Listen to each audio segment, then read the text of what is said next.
สบายดีพ่อแม่พี่น้องสวัสดีพ่อแม่พี่น้องทางฝั่งไทยนำครับผมมื้อนี้เฮากำลังสิเดินทางไปทำงานคือเก่าพี่น้องชีวิตในเมืองใหญ่เฮาก็คนหนึ่งแหละที่เขามาอาศัยประเทศไทยเป็นบ่อนทำมาหากินพี่น้องเพื่อคนทางบ้านมีอยู่มีกินเนาะก็มีพี่น้อง FC คนไทยเพิ่นคอมเมนต์มาว่าเป็นหยังคือประหยัดแท้เนาะเพราะว่าก่อนหน้านี้คือแบบเฮาเอาคลิปแบบว่าเฮาใช้เงินมื้อหนึ่งประมาณ20บาทจังซี่นะพี่น้องก็เลยมีพี่น้องFC ทางฝั่งไทยเป็นคอมเมนต์มาคือประหยัดแท้เนาะอ่าคำบ่ประหยัดนี่มันก็บ่ได้อะพี่น้องเนาะเพราะว่าค่าใช้จ่ายมันก็ค่อนข้างที่จะหลายเนาะคือเดือนนี้ก็มาอีกแล้วพี่น้องค่าห้องมาอีกแล้วอันนี้ค่าห้องเฮาก็ประมาณ2,636บาทพี่น้องแล้วก็ค่าส่งกลับบ้านนำจังซี่นะมันก็ต้องประหยัดน่ะเนาะบ่ประหยัดมันก็บ่ได้พี่น้องเพราะว่าเฮาแบบค่าใช้จ่ายเฮามันค่อนข้างที่จะแบบไปหลายทางแบบซี้หั้นนะเพราะว่าแต่ค่าใช้จ่ายแต่ละคนมันก็สิบ่คือกันพี่น้องบางคนก็ค่าใช้จ่ายหลายบางคนก็ค่าใช้จ่ายน้อยเนาะเฮาก็คนหนึ่งแหละที่แบบว่าเขามาประเทศไทยนี่คือแบบว่าเขามาหาเงินเลี้ยงลูกว่าง่ายซะพี่น้องเพราะว่าเฮาก็เคยเข้ามาแบบว่าอยู่ไทยหลายปีแล้วแหละแต่ว่ากลับบ้านไปช่วงหนึ่งแล้วก็พอมีครอบครัวมีลูกแล้วก็ต้องกลับเข้ามาหาเงินอยู่ไทยต่อเพราะว่าอยู่บ้านเฮาเนาะคืออย่างคนลาวหลายๆคนฮู้แหละว่า ค่าครองชีพอยู่บ้านเฮานี่ค่อนข้างที่จะสูงพี่น้องการที่จะมีลูกมีหยังแบบสิค่าใช้จ่ายมันก็ค่อนข้างที่จะสูงพี่น้องเนาะไปมื้อนี้ก็สิเดินทางไปทำงานแล้วก็เฮาก็สิมาเว้าเรื่องนี้กันพี่น้องเฮาก็คนหนึ่งแหละพี่น้องที่แบบว่าเขามาหาเงินอยู่ที่ประเทศไทยอีกครั้งเนาะเมื่อก่อนเฮากลับไปอยู่บ้านนี่คือแบบว่าเมื่อก่อนงานที่เฮาเฮ็ดเมื่อก่อนเนาะแบบว่า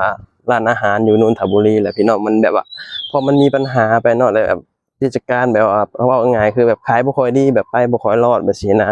แล้วก็ค่าใช้จ่ายเจ้านายก็เพิ่นก็ค่าแบกรับค่าใช้จ่ายค่อนข้างที่จะหลายแบบซี้นะเพิ่นก็เลยแบบบ่ไหวเฮาก็เลยกลับเมื่อตั้งหลักอยู่บ้านสักพักหนึ่งแบบซี้นะ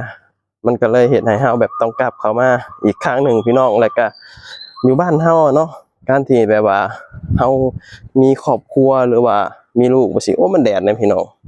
โอ้ย่างมาแดดพี่น้องมื้อนี้รู้สึกว่าแดดแรงเนาะเฮาก็เลยแบบว่าย่างมาอัดคลิปได้แบบห่ม ต้นมะม่วงพี่น้องหลังจากที่มีครอบครัวมีลูกมีหยังบัดซี้เนาะพอเฮามีครอบครัวแล้วอิหยังมันก็เปลี่ยนไปหลายพี่น้องบ่ว่าสิเป็นค่าใช้จ่ายบ่นู่นนี่นั่นเนาะหลายสิ่งหลายอย่างคืออย่างที่เฮาฮู้กันว่าเนาะอยู่บ้านเฮาค่าครองชีพมันค่อนข้างที่จะสูงเนาะค่าใช้จ่ายนู่นนี่นั่นการที่จะมีลูกมีหยังแบบซี้ค่าใช้จ่ายมันสูงพี่น้องในปัจจุบันนี่เนาะมันบ่คือแบบว่ารุ่นสมัยพ่อรุ่นสมัยแม่เฮาแบบซี้หั้นนะ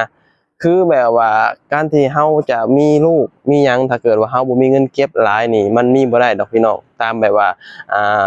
บ้านนอกเฮาแบบซี้เนาะเพราะว่าค่าใช้จ่ายมันแบบว่ามีแทบทุกมื้อแบบซี้เนาะแล้วก็รายรับเฮาบ่มีแล้วก็มันบ่สมดุลกันมันอยู่บ่ได้พี่น้องใน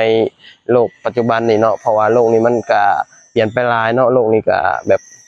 มันต้องแบบจั่งใดต้องปรับตัวหลายสิ่งหลายอย่างพี่น้อง คือแบบว่าเฮาก็ต้องยอมรับเนาะแล้วก็เฮาก็ต้องเข้าใจว่ายุคสมัยมันเปลี่ยนยุคนี้มันยุคเงินพี่น้องบ่มีเงินมันก็อยู่บ่ได้เฮ็ดหยังก็แล้วแต่มันก็ต้องใช้เงินน่ะเนาะการที่จะมีครอบครัวการที่จะมีลูกมีหยังแบบซี้มันก็ต้องใช้เงินเฮาก็เลยตัดสินใจว่าต้องกลับเข้ามาหาเงินประเทศไทยอีกครั้งเนาะเพราะว่าเฮาก็เคยกลับมาอยู่บ้านพี่น้องช่วงหนึ่งเนาะเพราะว่ามันก็เหตุผลก็คือแบบว่ามันก็มีแบบว่า ปัญหาเรื่องงานแหละพี่น้องเมื่อก่อนก็เฮ็ดงานแล้วก็ถ้าพอดีแบบว่างานที่เราเฮ็ดมันก็มีปัญหาหยังแบบว่ามันว่าง่ายคือแบบว่ากิจการแบบของนายจ้างจั่งซี้นะมันไปบ่รอดจั่งซี้นะพี่น้องแบบว่ามันแบบคือมันขายบ่ค่อยดีนู่นนี่นั่นก็เราก็เข้าใจเนาะแบบว่าการที่แบบว่าเรามาเฮ็ดงานจั่งซี้ถ้าเกิดว่านายจ้างอยู่บ่ได้เราก็อยู่บ่ได้พี่น้องเพราะว่า บ่ฮู้ว่าสิเอาเงินมาใช้จ่ายลูกน้องว่าสินึกออกบ่เราก็เลยกลับเมื่อบ้านก่อนจังซี้นะกลับเมื่อก็เลยแบบมาอยู่บ้านก่อนแล้วแบบค่อยว่ากันจังซี้นะพอกลับมาอยู่บ้านพอแบบมีลูกมีหยังแบบสิมันก็เปลี่ยนไปหลายพี่น้องคืออย่างเขาเว้าเนาะอยู่ลาวนี่ค่าใช้จ่ายค่อนข้างที่จะสูงพี่น้องแล้วก็ค่าครองชีพก็ค่อนข้างที่จะสูงเฮาเชื่อว่าหลายคนก็ต้องแบบดิ้นรนเข้ามาหาอยู่ไทยเนาะถ้าผู้ใดบ่มีเงินเก็บอยู่บ้านเฮามันอยู่บ่ได้พี่น้องต้องมีเงินเก็บมันถึงจะอยู่ได้แล้วก็ต้องหาหยังรองรับ การแบบว่ามีรายได้เข้ามาแบบซี้นะถ้าเกิดว่าเฮามาอยู่โดยที่บ่มีรายได้เลยบ่มีหยังรองรับเฮาเลยแบบซี้อยู่เฮาเชื่อว่า100%นี่อยู่บ่ได้พี่น้องในยุคสมัยนี้เนาะอยู่บ่ได้ถ้าเกิดว่าเฮาบ่มีงานเฮ็ดบ่มีรายได้เข้ามานี่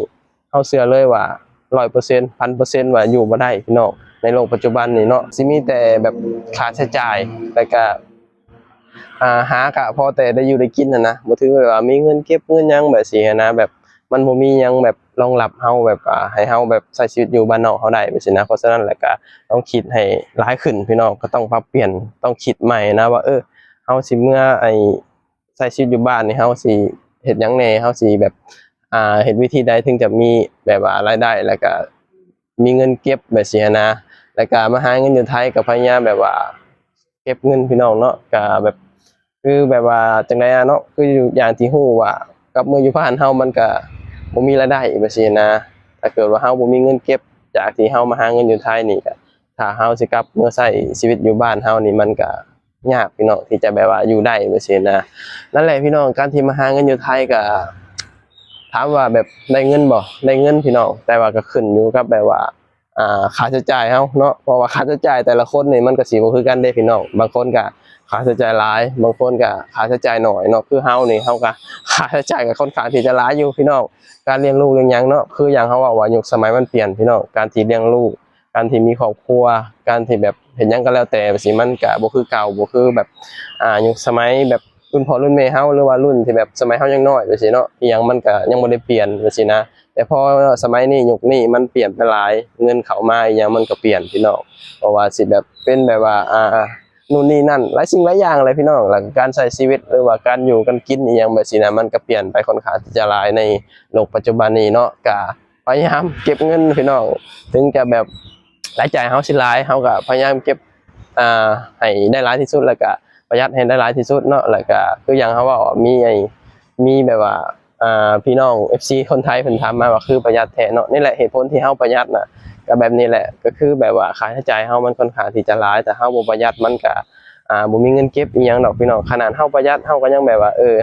จับหน้าวิดหลังจับหลังวิดหน้าอยู่พี่น้องเนาะเพราะว่าค่าใช้จ่ายมันค่อนข้างที่จะไปหลายทางแบบนี้นะมันก็ดีกว่าอยู่บ้านเฮาพี่น้องเนาะอยู่ไทยเนาะอย่างน้อยก็มีเงินใช้ตลอดแล้วก็เงินบ่เคยขาดกระเป๋าเฮาก็คอยเก็บเอาเข้าใจแหละหลายคนก็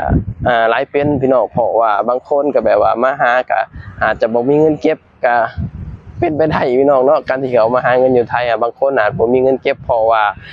ต้องเบิ่งว่าค่าใช้จ่ายเฮามันเป็นจังไดพี่น้องค่าใช้จ่ายเฮาหลายบ่ค่าใช้จ่ายแบบเฮาน้อยบ่เฮาถึงจะแบบว่าคือบ่มีเงินเก็บแบบนี้นะแล้วก็ถ้าเกิดว่าค่าใช้จ่ายเฮาบ่หลายจังซี่หรือว่าเฮาแบบซื้อของหลายบ่แบบนี้เฮาก็ต้องเบิ่งพี่น้องแล้วก็เฮาอันใดที่เฮาแบบลดได้เฮาก็ลดเนาะการที่แบบว่าซื้อของซื้อหยังแบบนี้นะถ้าเกิดว่าผู้ใดยังบ่ทันมีครอบครัวแบบนี้นะพี่น้องถ้าเกิดว่าวัยรุ่นคนหนุ่มคนสาวแบบนี้เนาะแต่ส่วนหลายคนหนุ่มคนสาวก็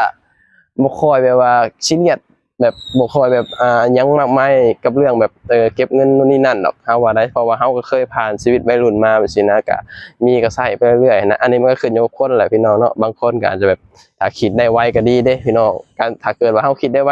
เฮามาหาเงินแบบเฮาเก็บเฮาหาแบบแบบเฮาเฒ่าไปหรือว่าอนาคตข้างหน้าอายุเฮาหลายขึ้นเฮาแบบมีเงินมีหยังเก็บมันจะสบายในอนาคตเฮาจังซี่เนาะถ้าคิดวันนี้ได้ไวก็ถือว่าค่อนข้างที่จะดีถ้าผู้ใดยังบ่ทันคิดได้มันก็ยากที่จะแบบว่ามีเงินเก็บพี่น้องเนาะแต่ก็พยายามแบบคิดให้ได้ไวพี่น้องเนาะเฮาก็คนหนึงแหละแบบถ้าย้อนไปชีวิตวัยรุ่นเฮาก็แบบคือสิบ่เป็นแบบนี้เนาะถ้าเกิดว่าย้อนไปได้ในชีวิตวัยรุ่นเฮาก็คงสิตั้งใจเก็บเงินตั้งใจหาเงินแบบนี้นะ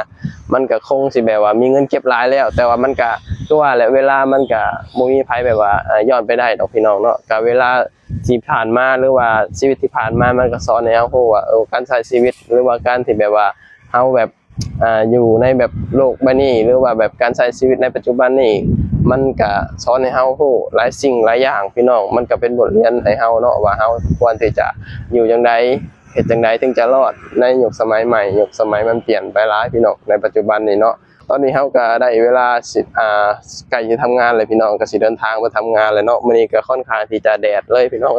ร้อนเลยแหละมื้อนี้เนาะคลิปนี้ก็บ่มีหยังหลายเนาะก็ขอบคุณพี่น้องหลายที่เสียสละเวลาเข้ามาเบิ่งมาชมแดดแห้งขนาดพี่น้อง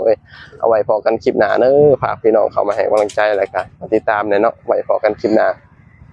สบายดีสวัสดีครับผม